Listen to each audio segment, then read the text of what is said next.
Waiting for those first Aucklanders when they brought the trappings of government with them from the earlier capital at Russell in the Bay of Island was the man who was to become Auckland's best-known businessman. He sold the new arrivals bracken for their bedding from a tent he pitched here where Shortland Street meets Queen Street. That enterprising immigrant was only 22, yet before he'd left Scotland, he'd already taken his medical degree at Edinburgh. His name was John Logan Campbell. But the only doctoring that Dr. Campbell ever did was when he worked his passage to Sydney as the ship's surgeon.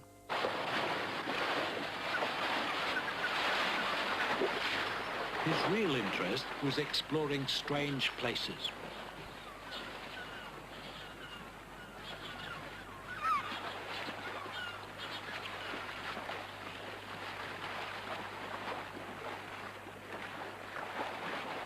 John Logan Campbell wasn't the first man to sail into the Waitemata, but he was the first man to envisage the possibility of a large European-style city on its shores.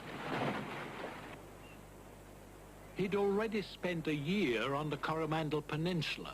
There he'd lived with the Maoris and learned their language. When he sailed into the Waitemata, he realized that the Tamaki Isthmus was the only possible site for the capital of the colony that was in the process of being established.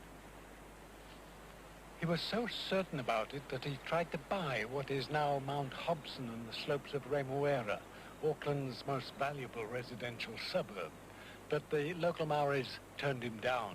The best he could do was to buy this island, Motu Korea, from Maoris he knew very much better than Ngāti Tamatera.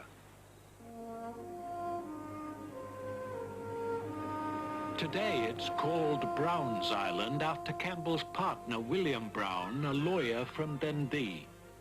They set up a pig farm here with an eye to supplying pork to the settlers they knew would soon come to Auckland.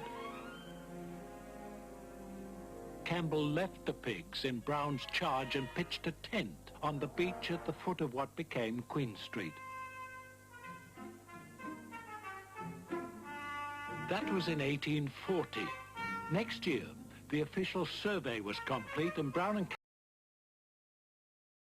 Campbell set up shop as general traders. Their business was largely with the Maoris who knew Campbell and trusted him. Soon, Brown and Campbell were doing so well they published their own newspaper with their own advertisements in it. They sold everything from horseshoes to hogsheads of brandy.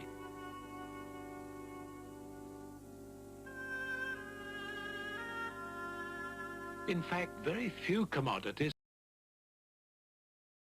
wasn't involved in.